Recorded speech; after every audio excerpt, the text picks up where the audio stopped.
Back. ನಾವು ಆರಂಭದಿಂದಲೂ ಕೂಡ ಹೇಳ್ತಾ ಇದ್ದೀವಿ, ಇಡೀ ರಾಜ್ಯದ ಜನರ ಚಿತ್ತ ಇವತ್ತು ಮೈಸೂರು ಕಡೆಗೆ. ಕಾರಣ ಜಂಬೂ ಸವಾರಿ ಇರೋ ಕಾರಣದಿಂದ ಯಾವ ರೀತಿ ಸಿದ್ಧತೆಗಳಾಗುತ್ತೆ, ಜೊತೆಗೆ ಎಷ್ಟೊತ್ತಿಗೆ ಪ್ರಾರಂಭ ಆಗುತ್ತೆ. ಪ್ರಮುಖವಾಗಿ ಚಿನ್ನದ ಅಂಬಾರಿಯಲ್ಲಿ ಕೂರುವ ಚಾಮುಂಡಿ ಅಮ್ಮನವರ ಉತ್ಸವ ಮೂರ್ತಿ ನೋಡೋದಕ್ಕೆ ಜನ ಕಾತರದಿಂದ ಕಾಯ್ತಾ ಇರ್ತಾರೆ. ವಿಶ್ವವಿಖ್ಯಾತ ಜಂಬೂ ಸವಾರಿಗೆ ಸಜ್ಜಾಗ್ತಾ ಇದೆ ಗಜಪಡೆ. ಮೇನ್ ಅಟ್ರಾಕ್ಷನ್ ಚಿನ್ನದ ಅಂಬಾರಿ ಹೊರಲಿದ್ದಾನೆ ಅಭಿಮನ್ಯು. ಸತತ 6ನೇ ಬಾರಿ ಚಿನ್ನದ ಅಂಬಾರಿ ಹೊತ್ತು ಸಾಗ್ತಾ ಇದ್ದಾರೆ ಅಭಿಮನ್ಯು ಜೊತೆಗೆ ಹೆಜ್ಜೆ ಹಾಕಲಿದೆ 13 ಆನೆಗಳು. ಸ್ಟೆಪ್ ವೈಸ್ ಜಂಬೂ ಸವಾರಿಯಲ್ಲಿ ಸಾಗಲಿರುವ ಆನೆಗಳಿಗೆ ಸಿಂಗಾರ ಮಾಡಲಾಗ್ತಾ ಇದೆ. ಸಿಂಗಾರ ಮಾಡೋದಿದೆಯಲ್ಲ, ಆನೆಗಳು ನೋಡೋದಕ್ಕೂ ಕೂಡ ಖುಷಿ ಆಗುತ್ತೆ. ಅರಮನೆಯ ಅಂಗಳದಲ್ಲಿ ಆನೆಗಳಿಗೆ ಸಿಂಗಾರ ಮಾಡ್ತಿದ್ದಾರೆ ಮಾವುತರು ಅನ್ನೋದ್ರ ಬಗ್ಗೆ ಡೀಟೇಲ್ ಸಿಗ್ತಾ ಇದೆ. ಕೋಡಿ ಸೋಮೇಶ್ವರ ದೇಗುಲದ ಬಳಿ ಸಿದ್ಧವಾಗ್ತಾ ಇದೆ ಗಜಪಡೆ.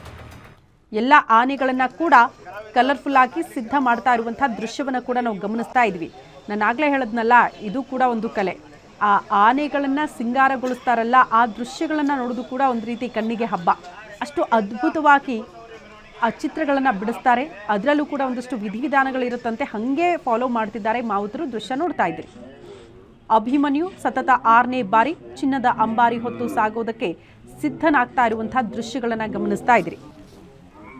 ಅದರ ಜೊತೆಗೆ ಉಳಿದಂಥ ಆನೆಗಳು 13 ಆನೆಗಳು ಅಭಿಮನ್ಯುಗೆ ಚಿನ್ನದ ಅಂಬಾರಿ ಹೊತ್ತು ಸಾಗುವ ಸಂದರ್ಭದಲ್ಲೇ ಸಾಥ್ ಕೊಡುತ್ತೆ. ಹಾಗಾಗಿ ಆ ಆನೆಗಳನ್ನು ಕೂಡ ಸಿದ್ಧ ಮಾಡ್ತಾ ಇರುವಂತಹ ನೇರ ದೃಶ್ಯಗಳನ್ನು ಗಮನಿಸ್ತಾ ಇದ್ದೀರಿ.